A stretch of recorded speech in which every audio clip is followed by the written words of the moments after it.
What's up, Dank homies? Nero here, and today I want to talk to you guys about my loadouts for the Plains of Eidolon. Now, of course, the Plains of Eidolon isn't out yet, but from the short gameplay that we saw during DevStream 98, I had a few ideas of what I could bring to the Plains of Eidolon for when I play the Plains of Eidolon on my live stream. So I figured that I would put together some loadouts that maybe you guys want to try yourselves and see if they would work well for you guys, or you guys can give me ideas on what other loadouts I should try down in the comment section below. But without further ado, let's get into my loadouts. My first build here is called the No Chill Nyx, and this is more of a tanky, do a lot of damage type of build here, where Nyx, what she'll be focused on is making the enemies confused, making them fight each other, while also being strong herself and being able to dish out a bunch of damage, being that she can be right there in the battlefield,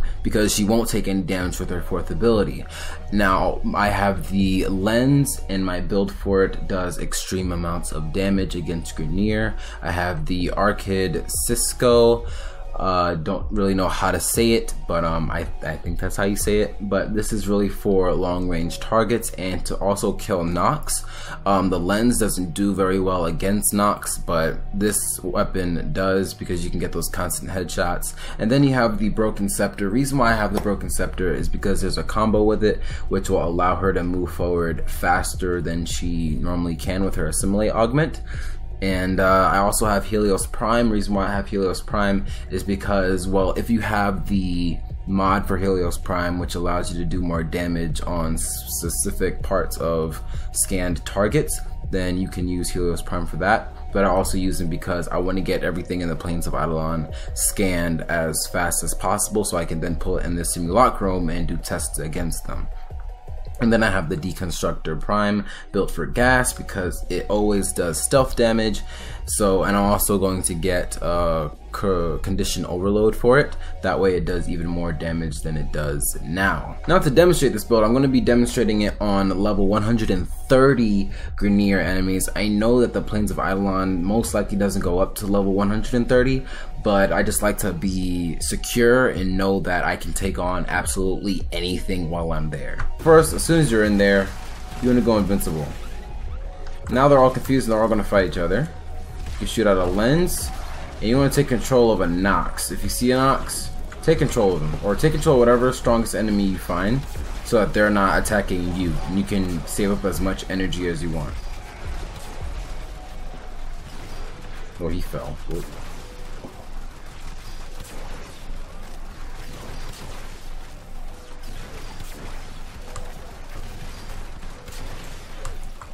And it doesn't, the Lenz isn't as strong as you think against level 130 enemies, but it's strong enough to say that, hey, it'll do great in the Plains of Eidolon. We got one more dude over here. And here goes a strong dude, so I'm going to take out my secondary and just load in them headshots so I can take him out singularity. And then we are down to Nox. Oh wait, nope, there's still one more dude in there. Loading. Alright, he's gone. And now we can free the Nox of his torment. And we just keep on loading out bullets onto his head.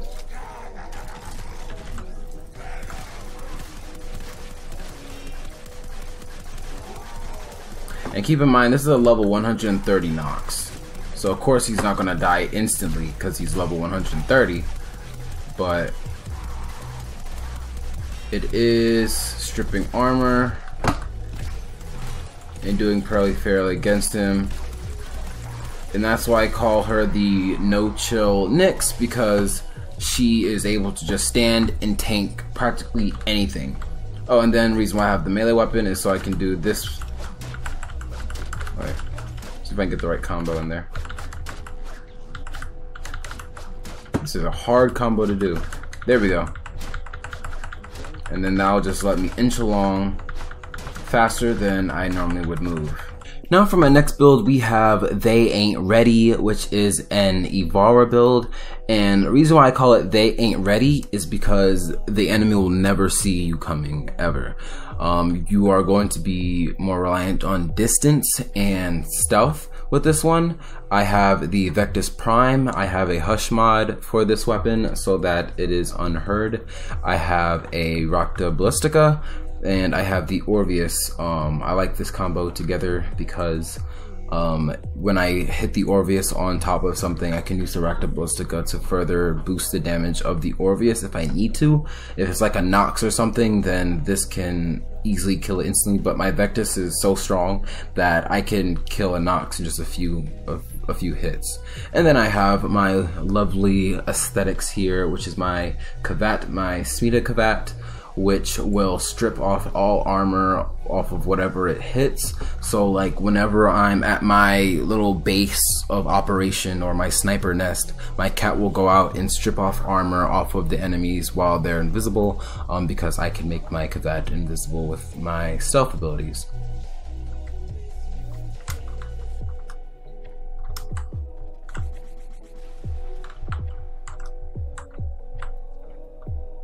Now to go ahead and show you guys how this build works. First off, I'm going to be invisible, right? And most likely I'll be on like a hill or something, so I'll have the high ground, or I could be on the same plane as them. And then my Kavat, where's my Kavat? Kavat's still all the way over there? What's all the way over there for? Oh, I'm coming down. Kavat's gonna come over here, and where's my Kavat? Why is my Kavat not? Now to go ahead and show you how this build will work. First, I would start out by being invisible, and then I will have my Kavat with me at all times. See, there's an enemy here. If I just like swing in this random direction, the Kavat will go right for it and already strip off all of its armor.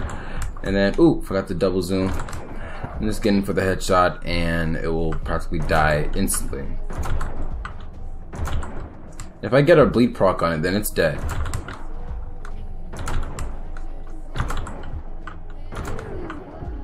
We got a bombard over here. We have another dude right there. Insta kill because all the armor was stripped off. Now where's the Nyx? There's the Nyx. My Kavat's gonna go over and strip off the armor off the Nyx and that dude. But unfortunately, the Nyx can actually see a Kavat while it's invisible if it's too close. And the Nyx is dead. And I really didn't even need any of my other weapons, but like, if there's something in the Plains of Eidolon that is stupid strong, then luckily I have my Orvius and Rakta Ballistica to be able to take care of that for me. And the thing can actually take out groups of enemies too, because it has a very large AoE damage. And there goes the Nyx there. I'm just gonna spray the Nyx with a bunch of Rakta Ballistica procs. I should kill that real quick. Nyx is down. That's down.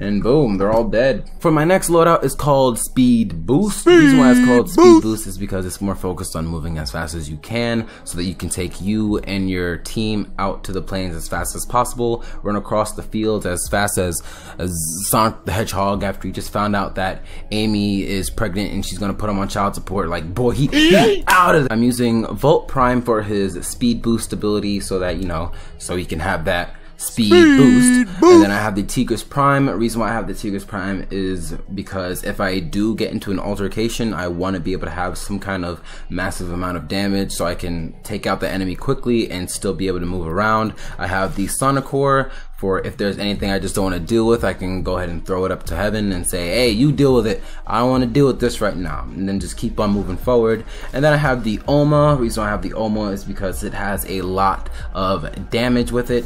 And I have the mod Dispatch Overdrive so that if I get a melee kill, I get even more speed. But the melee kill has to be done while you're channeling. And then I have Carrier Prime because while I'm moving fast, I want to pick up anything that I might have dropped on the ground from killing something. So I don't really have to spawn any enemies just to show how fast I can move, but I guess I will spawn these anyway, just to show how I can, you know, just dodge all of this like it's child support. I'm running. Oh no, sorry, he's slowing me down. No. Okay, I'm out. See, ha. Yeet. And then see if I can quickly get like. You suck. Yeah, just keep moving. Don't try to kill anything. Also, a great tip for moving fast with Vault would be after you use your speed boost ability, you run forward as fast as you can, and then you slide, and then you let go of sliding, and then you jump right after, so you can launch yourself just going forward like this.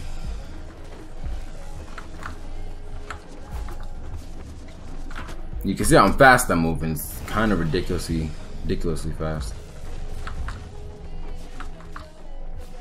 If that's not arc wing speed, I don't know what is. My next loadout is called the Get It Done Loki. The reason why I call it the Get It Done Loki is because this Loki is set to be able to handle practically any situation. He has the Stealth Tigris Prime, he has the Sonic Core for if there's anything in the way, just blow it up in the air and it's dead. You have the Sarpa. This thing is super powerful, and I have a Riven for it that gives me like 274% extra damage. So like the Sarpa, it's got range. It's a ranged melee weapon. It's a gun blade. It's just awesome. And then I have aesthetics for stripping armor and for giving me that critical boost every 30 seconds. Oh, well, it has a chance of giving me extra critical every 30 seconds, but aesthetics, my Kavat is just awesome in general, so that's why I use my Kavat. So most likely I'll either be using this build or the Ivara build when Plains of Eidolon is dropped, but this is kind of the general build here. Now to show this build in action, I'm gonna go ahead and spawn the enemies, and we're gonna get right on into it. So first things first, you zoom in and double your zoom, and then you just want to quick scope like that. Now the Victus is more reliant on the slash proc or the stripping of armor from the Kavat, because I don't have the headshot multiplier from Ivara to just be able to like one-shot the Nyx without it. So we got the helmet off, and then we got the Nyx dead. And then for these last guys, I'm just gonna switch over to my Sarpa, and he's dead instantly. He's gonna bleed out, or maybe not. Now he's dead.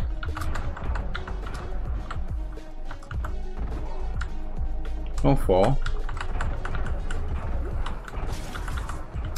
And he's dead. And I think that's all the enemies. Also, what I mean by using the Sonic Core to just not deal with enemies, this is what I mean.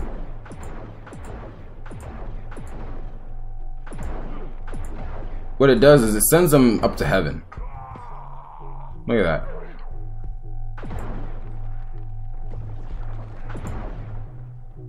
This is really satisfying. But last but not least, we have the gender equality build. Reason why I call this the gender equality build is because Trinity is a healer, she is a base support, but in the Plains of Eidolon, you're gonna need to be able to hold your own. So for Trinity Prime, I have a build that's more focused on her link, and for her to be able to use Bless to heal and give herself some kind of defensive damage reduction, and also give her teammates damage reduction as well, but she needs to be able to stay alive, and she can't always be babysat by a bunch of damage frames. So we have the Zarr here, we have the Arca Scisco again for range reasons, and we have the Sancti Magistar for healing reasons. This is for being able to heal your teammates with a charged attack, and then this is just for knocking enemies down and dealing damage, and then this is for sniping. And now we have Warframe Prime. The reason why we have Warframe Prime is because if enemies get too close to her, they will get knocked down and give Trinity a chance to escape.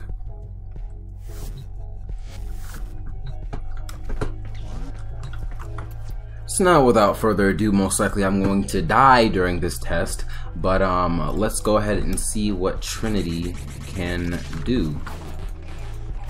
First things first, you want to activate your link, turn on Bless, and cast Energy Vamp on a very strong enemy. I almost nearly killed myself.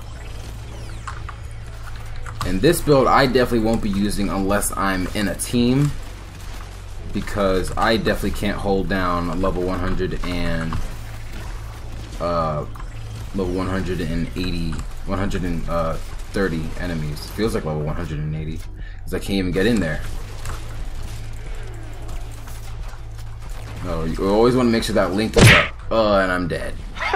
But always make sure that link is up, or else that will happen. And there you have it. Those are all of my current loadouts that I'm going to be using for the Plains of Eidolon when it comes out. And as soon as it comes out, I'll be live on Twitch, which my Twitch is MemeSageZ, the same as my YouTube channel. And all the builds for all the weapons and warframes that you've seen in this video will have a link down in the description. If I haven't made a build video yet on that specific weapon, then it'll say soon. And if I have, then it will be linked. And some of them may be dated a little bit, but they're still very viable.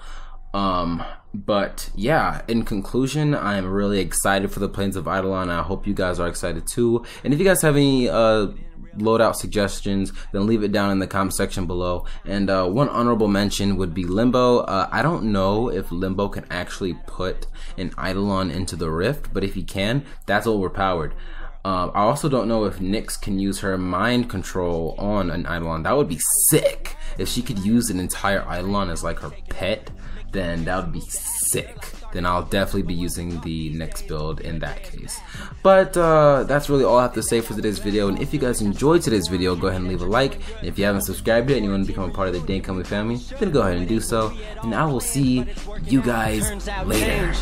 Peace. Don't change, don't change, don't change. Even though life ain't the same. They say don't change, don't change, don't change. Life gon' make it happen anyway. I say don't change, don't change, don't change. Even though life ain't the same. They say don't change, don't change, don't change. But no matter what you do, gonna happen anyway. Hit me up on message.